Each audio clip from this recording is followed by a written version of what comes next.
बिस्मिल्लाहिर्रहमानिर्रहीम। अस्सलाम वालेकुम दोस्तों, क्या हाल है? उम्मीद करता हूँ सब खैर से होंगे। तो दोस्तों, आज का हमारा जो टॉपिक है वो केसेस ऑफ प्रोनाउन के बारे में है। आज के इस शॉर्ट सी वीडियो में हम पढ़ेंगे कि केसेस ऑफ प्रोनाउन कितने हैं, कौन कौन से हैं। तो आइए शुरू करते हैं अपना टॉपिक। पहले आते हैं फर्स्ट कॉलम की तरफ, यानी सब्जेक्टिव केसेस।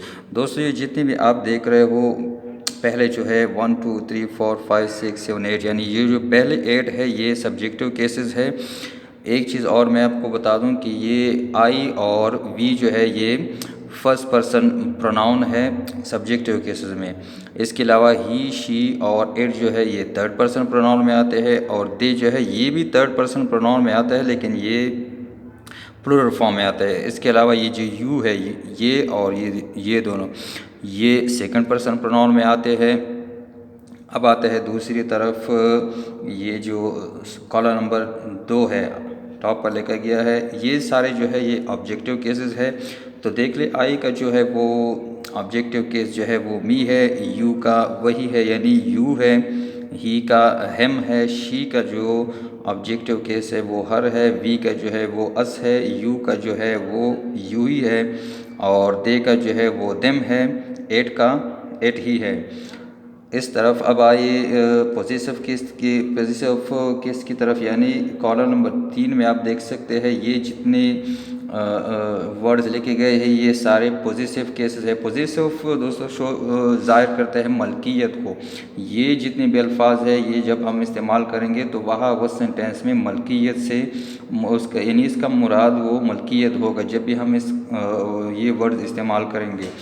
तो आई का जो पॉजिटिव केस है वो माइन है, यू का यूअर्स है, ही का हेज है, शी का हर्स, वी का ऑर्स, यू का यूअर्स, दे का देयर और इट का नॉट यूज लगाया गया है यहाँ। तो इट का जो है वो पॉजिटिव केस नहीं है, यानी पॉजिटिव केस इस्तेमाल नहीं होता। अब आइए कॉलम नंबर 4 की तरफ। यहाँ जो अल्फाज लिखी गई है ये सारे जो है रिफ्लेक्सिव प्रोनाउन है, यानी रिफ्लेक्शन करते हैं जब यहाँ से बात शुरू होगी और दोबारा यहाँ तक आ जाएगी। यानी अगर छोटी सी मिसाल ले लो, जब किसी ने कोई काम किया होगा तो वो ये कह सकते हैं कि I did it my self. तो काम यहाँ से शुरू हो गया और यहाँ से होते हुए वापस यहाँ नहीं रिफ्लेक्स कर गया। तो आई का जो रिफ्लेक्सो प्रोनाउन होगा या केस होगा वो माई सेल्फ है, यू का यूअर सेल्फ है, ही का हिम सेल्फ, शी का हर सेल्फ, वी का और सेल्फ, और यू का यूअर सेल्फ, दे का देम सेल्फ, इट का एट सेल्फ। दोस्तों, एक बात यहाँ नोट कर ले, ये थोड़ी बहुत ज़रूरी है या इम्पॉर्टेंट है, या ज़्यादातर लोग इसकी तरफ तवज्जो लोगों की नहीं जाती या थोड़ी सी कन्फ्यूजन पैदा कर देती है। यह सब्जेक्टिव केस में देखो हमने यू और यू 2 बार लगाया है। यह देखो सेकंड पर्सन हमने लगाया है, ये सेकंड पर्सन है लेकिन ये एज आ सिंगुलर फॉर्म लगाया है। अगर यह देखो हमने लगाया भी है सेकंड पर्सन लेकिन प्लूरल फॉर्म।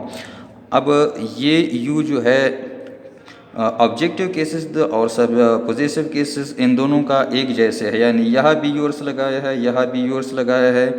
अगर ऑब्जेक्टिव केसेस में देख ले तो यू और यू सेम है, लेकिन अगर रिफ्लेक्सिव केसेस में हम देख ले तो सिंगुलर यू का जो हमने रिफ्लेक्सिव प्रोनाउन है वो यू और सिर्फ लगाया है, और प्लूरल फॉर्म में हमने यूर सेल्फ लगाया है। ये बात नोट कर ले, बाकी इतनी मुश्किल कुछ चीज़ नहीं होगी इसमें, लेकिन ये 2 पॉइंट जो है ये ज़रूर इस पर फोकस कर ले, गौर से देख ले या गौर से पढ़ ले इन दोनों को।